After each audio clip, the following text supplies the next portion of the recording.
UGTRB English Unit 2 Charles Dickens எழுதின David காப்பர்ஃபீல்டுங்கிற நாவல்ல இருந்து தான் எம்சிக்கு இந்த வீடியோவில் நம்ம டிஸ்கஸ் பண்ண போகிறோம். First question, who is the author of the novel David Copperfield? இந்த டேவிட் காப்பர்ஃபீல்டுங்கிற நாவல் எழுதினவர் சார்ல்ஸ் டிக்கன்ஸ்.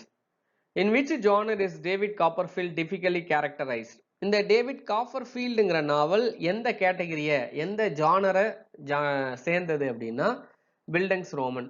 இந்த பில்டிங்ஸ் ரோமன் வந்து ஆக்சுவலாக ஒரு ஜெர்மன் வேர்டு. பில்டிங் அப்படின்னா க்ரோத்து, ஃபார்மேஷனு, எஜுகேஷனு அப்படின்னு அர்த்தம்.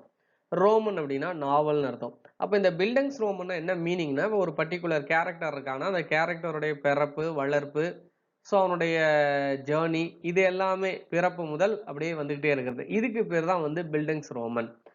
இது வந்து ஒரு ஜானர், இது ஒரு கேட்டகரி. இந்த கேட்டகரியில் நிறைய பேர் எழுதியிருக்காங்க. சார்ல்ஸ் டிக்கன்ஸனு கிரேட் எக்ஸ்பெக்டேஷன் ஒரு நாவல் எழுதியிருக்காரு.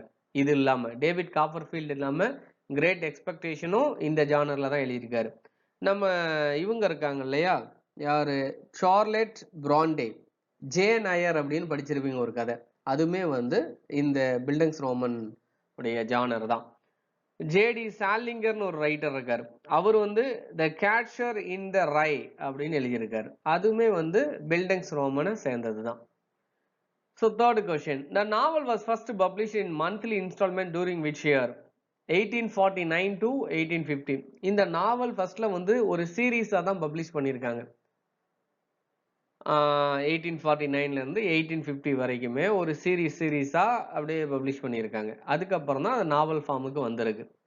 இதனுடைய ஃபுல் டைட்டில், இந்த நாவலுடைய ஃபுல் டைட்டில் என்ன அப்படின்னா, the personal history, adventurous experience and observation of David Copperfield the younger of Blunderstone Rookery. So இந்த பிளண்டர்ஸ்டோனுங்கிறது ஆக்சுவலாக ஒரு பிளேஸ். அந்த பிளேஸில் இருக்கக்கூடிய ஒரு யங்கர், ஒரு சின்ன வயசு பையன், யாரு, டேவிட் காப்பர்ஃபீல்டு. அவனுடைய பர்சனல் ஹிஸ்டரி, அவனுடைய அட்வென்ச்சரஸ், அவனுடைய எக்ஸ்பீரியன்ஸ், இதெல்லாம் பேஸ் பண்ணனதான் இந்த நாவல் அப்படிங்கிறது அதனுடைய full title. Who provided the illustration for the first serial edition? இந்த சீரீஸா வந்துச்சுன்னு சொன்னோம் இல்லையா பக்கத்துல ஃபர்ஸ்ட்ல, அந்த சீரீஸா வரும்போது அதை வந்து அந்த இல்லஸ்ட்ரேஷன் எக்ஸ்பிளனேஷனோட கொடுத்தவர், அதை ப்ரொவைட் பண்ணவர் யார் அப்படின்னா ஹேப்லாட் நைட் பிரவுன் அப்படிங்கிறவர். Where is David Copperfield born? David Copperfield எங்க பிறந்தான்? பிளண்டர்ஸ்டோன். இந்த பிளண்டர்ஸ்டோன் எங்க இருக்குன்னா சஃபோக்ல இருக்கு. Suffolk, England. பிளண்டர்ஸ்டோனுங்கிற பிளேஸ் சஃபோக்ல இருக்கு. சரிங்களா? சஃபோக் எங்க இருக்கு? இங்கிலாந்துல இருக்கு. Next question, what is the name of David's childhood home? அவங்க குழந்தை பருவத்துல, சின்ன வயசுல அவங்க வீட்டு இருக்கும் போது அந்த வீட்டோட நேம் என்னன்னா த ரூக்கரி. அதனால அந்த ஃபுல் டைட்டில் இருக்கும், பிளண்டர்ஸ்டோன் of ரூக்கரி. At what time and day was David Copperfield born? எந்த டைம் அண்ட் தேதியில பிறந்தாரு? Friday at 12 o'clock at night. Night 12 மணிக்கு ஒரு வெள்ளிக்கிழமை பிறந்தார். How long after his father's death was David born? David பிறக்கும் போது அவங்க அப்பா இறந்து எத்தனை நாள் ஆகுது? 6 months. அவங்க அப்பா இறந்து 6 months ஆகுது. அந்த 6 monthsக்கு அப்புறம் தான் டேவிட் காப்பர்ஃபீல்டு வந்து he was born. What is the name of David's mother? David உடைய மதர் பேரு கிளாரா காப்பர்ஃபீல்டு. டேவிட் உடைய மதர் பேரு கிளாரா காப்பர்ஃபீல்டு. ஆனா டேவிட் உடைய நர்ஸ், அவனை பார்த்துக்கிட்டவங்க, வளர்த்துனவங்க பேரு Clara Peggotty. Who is Copperfield's faithful servant and David's lifelong companion? David கூட கடைசி வரைக்கும் அவனை பாதுகாத்து அவனை வளர்த்தது யார் அவங்கன்னா Clara Peggotty. Where does Begotti's family live in a beached barge? யார்மவுத்ங்கிற பிளேஸ்ல பெகோட்டி ஃபேமிலி இருந்தாங்க. இப்ப காப்பர்ஃபீல்டு ஃபேமிலி எங்க இருக்கிறாங்க? Rookery. Who is the fisherman who adopted Emily Ham? Daniel Peggotty. Daniel பெகோட்டிங்கிறவரு கிளாரா பெகோட்டியோட பிரதரு. ஸோ இந்த டேனியல் பெகோட்டி தான் இந்த ரெண்டு பேர்த்த அடாப்ட் பண்ணி வளர்த்திட்டு இருக்காரு. யார? எமிலியவும் ஹேமவும். What does David call the young niece of Miss Begoti? Little Emily. David வந்து எமிலி என்னன்னு கூப்பிடுவோம்னா லிட்டில் எமிலி.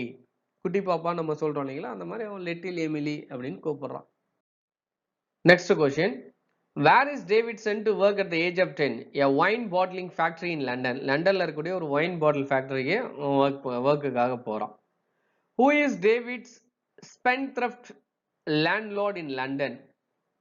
Wilkins Micawber. இவர் ஒரு காமிக்கல் கேரக்டர் அங்க. What is Wilkins Micawber's primary struggle? Financially difficulty and debt. ஆளு ரொம்ப கடன்ல இருக்காரு, பட் இருந்தாலும் சந்தோஷமா என்ஜாய் பண்ணிட்டு இருக்காரு life. Where is the Micawber family sin when Wilkins is arrested? So வில்கினை வந்து அரெஸ்ட் பண்றாங்க. அரெஸ்ட் பண்ணதுக்கு அப்புறம் அவரை வந்து எங்க அந்த அனுப்புறாங்கன்னா கிங்ஸ் பெஞ்ச் பிரிசன் ஜெயில். அந்த கிங்ஸ் பெஞ்ச் பிரிசன் சொல்றாங்க. What is David's eccentric great aunt's full name? பெட்ஸே ட்ராட்வுட். இந்த பெட்ஸே ட்ராட்வுட் தான் டேவிட்டோடைய ஆண்டி. இவங்க தான் அவனுக்கு ஒரு நல்ல ஒரு எஜுகேஷனை கொடுக்குறாங்க. இதுக்கு முன்னாடி எப்படி இருந்ததுன்னு ஒரு குட்டி கதையை சொல்றேன். இந்த டேவிட் வந்து அவங்க அப்பா இறந்து 6 மாசத்துக்கு அப்புறம் தான் அவன் ஒரு குழந்தையா பிறக்கிறான். ஸோ இவங்க அம்மா பேர் வந்து கிளாரா காப்பர்ஃபீல்டு. இவனை வளர்த்துற ஒரு நர்ஸ், அவங்க பேரு கிளாரா பெகோட்டி. அவங்க லைஃப், அவனுடைய லைஃப் குழந்தை பருவத்தில் நல்லா தான் இருக்கு, நல்லா ஹாப்பியாக அம்மாவுடைய அரவணைப்பெல்லாம் பாசத்தில் இருக்கான். பட் மீன் வயல் என்ன ஆயிடுதுன்னா, கிளாரா காப்பர்ஃபீல்டு டேவிட்டோடைய அம்மா வந்து ஒருத்தரை மேரேஜ் பண்ணிக்கிறாங்க. அவருடைய பேர் வந்து எட்வர்ட் மர்ட்ஸ்டோன். எட்வர்ட் மர்ட்ஸ்டோனுங்கிறவரை மேரேஜ் பண்ணிக்கிறார். ஸோ அவருக்கு இவனை சுத்தமாக பிடிக்கல. இவனை எப்போ சீட் பண்ணுறது, அடிக்கிறது, அவனை ஏதாவது டார்ச்சர் பண்ணுறது, அந்த மாதிரி ஒரு ஆக்டிவிட்டீஸ்லேயே இருக்கார். அப்போ ஒரு முறை அந்த மாதிரி பண்ணும்போது அவன் சின்ன பையன் தாங்க முடியல. அப்போ பதிலுக்கு என்ன பண்ணுறான், இவரை பிடிச்சி நல்லா கடிச்சிடுறான். கடிச்சிட்டு அந்த இடத்த விட்டு ஓடிடுறான். அப்புறம் இனி அவனை வீட்டில் வச்சிருக்கூடாதுன்னு சொல்லிட்டு அவனை என்ன பண்ணுறாங்க, கொண்டு போய் ஒரு போர்டிங் ஹவுஸில் சேர்த்துறாங்க. Salem boarding house. இந்த சேலம் போர்டிங் ஹவுஸில் தான் அவனுக்கு 2 ஃப்ரெண்ட்ஸு கிடைக்கிறாங்க. ஜேம்ஸ் ஸ்டியர்ஃபோர்ட், டாமி ட்ராடல்ஸ் அப்படின்னு 2 ஃப்ரெண்ட்ஸு கிடைக்கிறாங்க. ஸோ அங்கே வந்து பார்த்தீங்கன்னா அந்த டீச்சர் மிஸ்டர் கிரீக்கல் ரொம்ப க்ரூயல் ஸ்கூல் மாஸ்டர். ரொம்ப பனிஷ் பண்ணுறது, ரொம்ப டார்ச்சர் பண்ணுறது, அந்த மாதிரி பண்ணும்போது இங்கே இருந்தால் லைஃபே போயிருன்னு சொல்லி அங்கேருந்து எப்படியாவது தப்பிச்சிடணுண்டான்னு சொல்லிட்டு அங்கேருந்து ஓடி வரான். அப்போ தான் பெட்ஸே ட்ராட்வுட் அவங்க ஆண்டிக்கிட்ட வரான். அவங்க ரொம்ப கைண்டாக இருக்காங்க. ஸோ அவங்க அவனுக்கு நல்ல ஒரு எஜுகேஷனை ப்ரொவைட் பண்ணுறாங்க. ஸோ இவன் ஒரு லா படிக்கிறான். லண்டனில் ஒரு லா கேண்டர்பரியில் ஒரு லா படிக்கிறான். அங்கே தான் அவனுக்கு அடுத்த ஃப்ரெண்ட்ஷிப் வந்து அவனுக்கு வந்து டெவலப் ஆகுது. மிஸ்டர் விக்ஃபீல்டு லாயர், அவரும் ஒரு லாயரு, பெட்ஸேவுடைய ஃப்ரெண்டு கூட. அவருக்கு ஒரு அசிஸ்டண்ட் ஒருத்தன் இருக்கான், அவன் பேர் உரியா ஹீஃப். ஸோ அவனுடைய ப்ராப்பர்ட்டி எல்லாம் வந்து மிஸ்ஃபார்ச்சூனா பண்ணி அதை வந்து அவனை வந்து ரொம்ப லாஸ் ஆக்கிடுறான். ஸோ இப்படி தான் இந்த கதை வந்து ட்ராவல் ஆகிட்டே இருக்கு. Next question.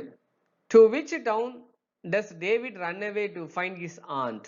ஸோ அவங்க ஆண்டி பெட்ஸே ட்ராட்வுட் எங்கே இருக்காங்க, டோவருங்கிற டவுனில் இருக்காங்க. ஸோ அவங்கள தேடி வரான்.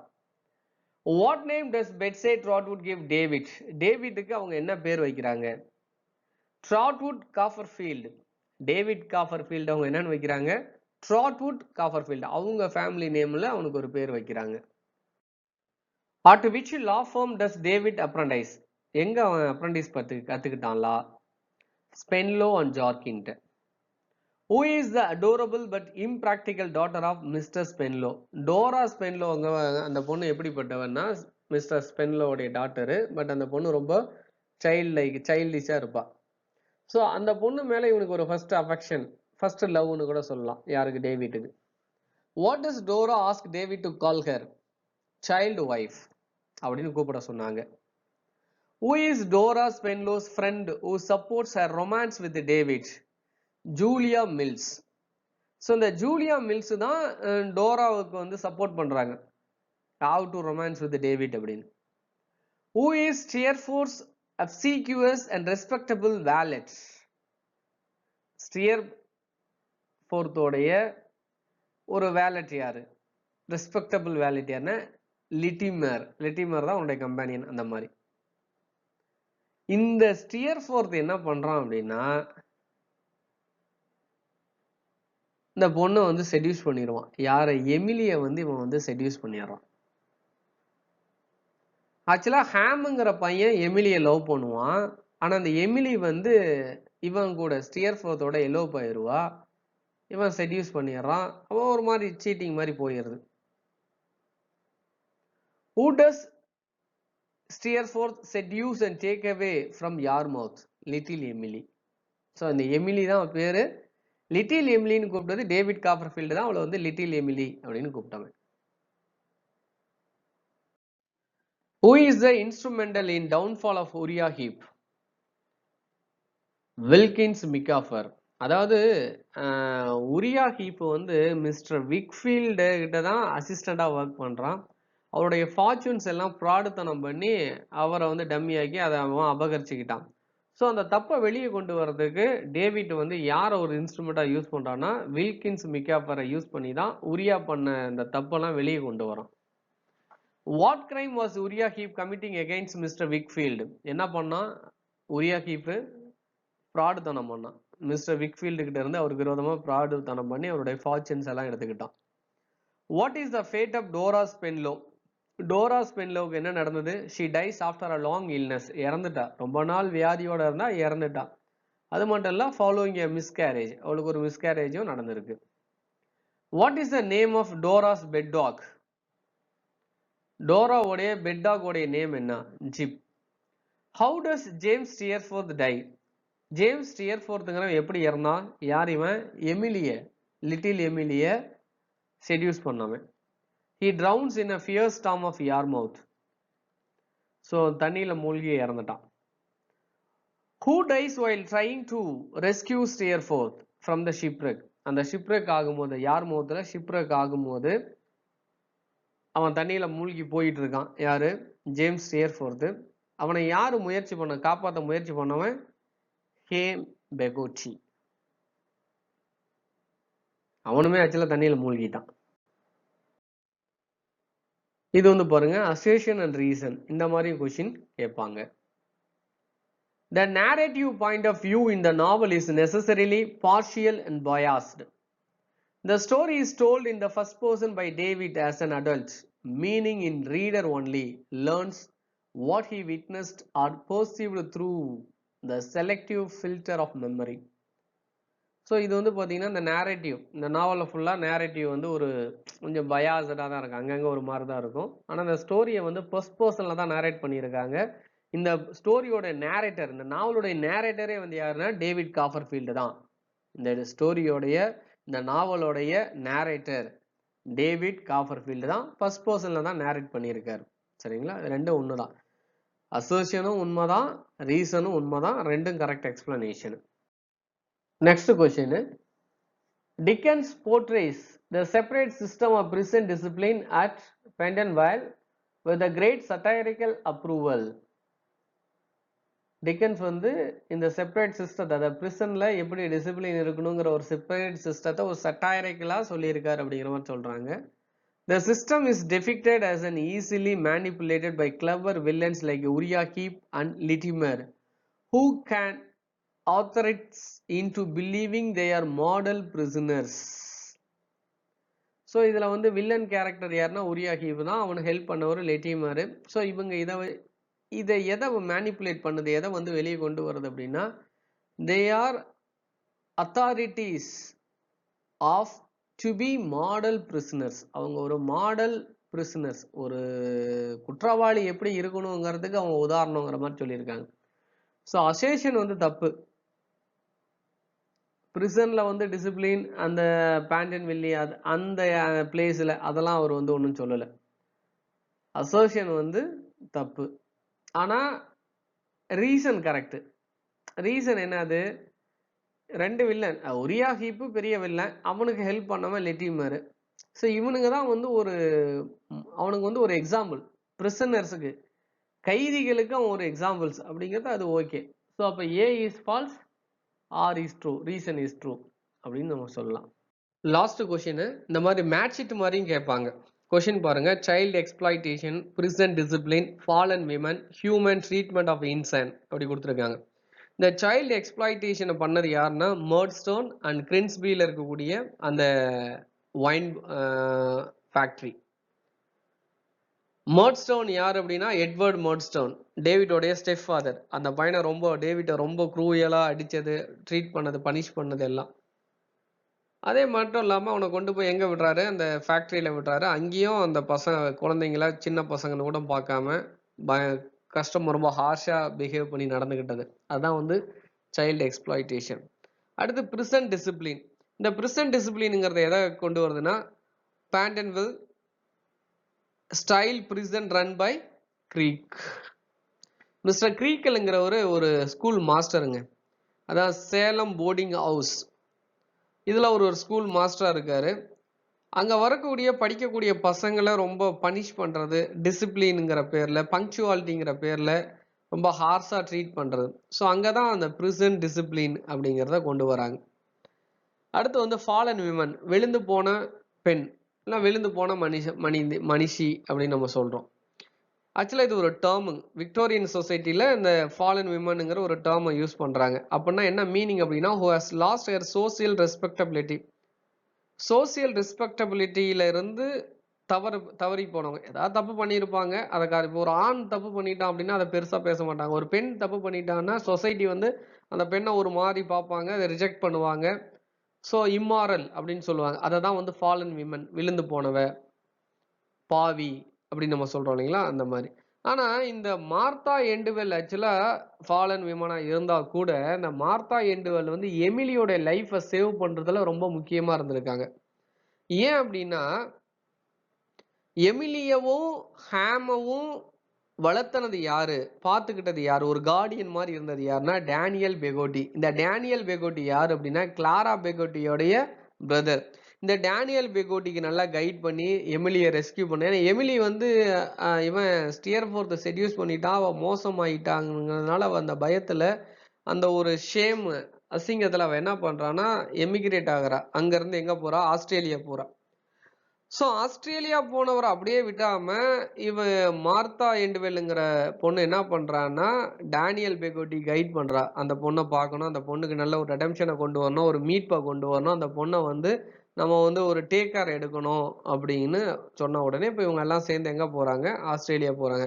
இந்த மார்த்தா எண்டுவெல்லுக்குமே ஒரு நம்பிக்கை இருக்குது. சரி நம்ம இங்கே இருக்க வேண்டாம், ஆஸ்திரேலியா போய் அங்கேயாவது ஒரு டிக்னிட்டி, நமக்கு ஒரு நல்ல ஒரு பேர் இருக்கிற மாதிரி நம்ம வாழுவோம் அப்படின்னு அவளும் போகிறோம்.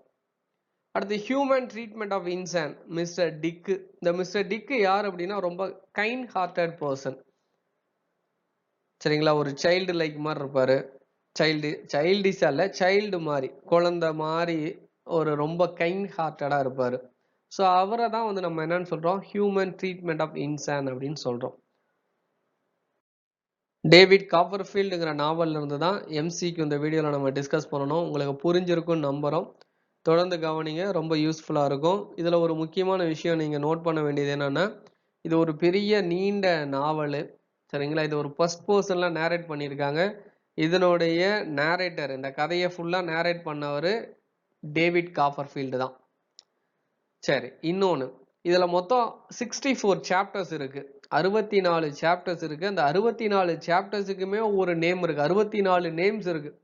இந்த 64 நேம்ஸையும் நீங்கள் என்ன பண்ணணும், படிக்கணும். மெமரி பண்ணுறது ரொம்ப முக்கியம். அதுக்காக நம்ம மனப்பாடம் பண்ண முடியாது. அதுக்கு பதிலாக நீங்கள் என்ன பண்ணலான்னா டெய்லி ஒன்ஸ் ஆர் டுவைஸ் அதை நீங்கள் ரீட் பண்ணணும். ரெகுலராக ரீட் பண்ணணும், எழுதி பார்க்கணும். அப்படிங்கும்போது உங்கள் மனசில் நல்லாவே ஈஸியாக பதியும். ஏன் அதை நான் சொல்கிறேன்னா, இப்போ 34th சாப்டருடைய நேம் என்ன அப்படின்னு கேட்டால் நம்ம கஷ்டம். இல்லை 20th சாப்டருடைய நேம் என்னன்னு கேட்டால் நம்மளால் சொல்ல தெரியணும். ஸோ மொத்தம் 64 சாப்டர்ஸ் இருக்குது. அந்த 64 சாப்டர்ஸுக்குமே 64 நேம்ஸ் இருக்குது. அந்த நேம்ஸை படித்து வச்சுக்கோங்க. அதுவுமே கொஷினாக மாறலாம். தேங்க்யூ ஃபார் வாட்சிங்.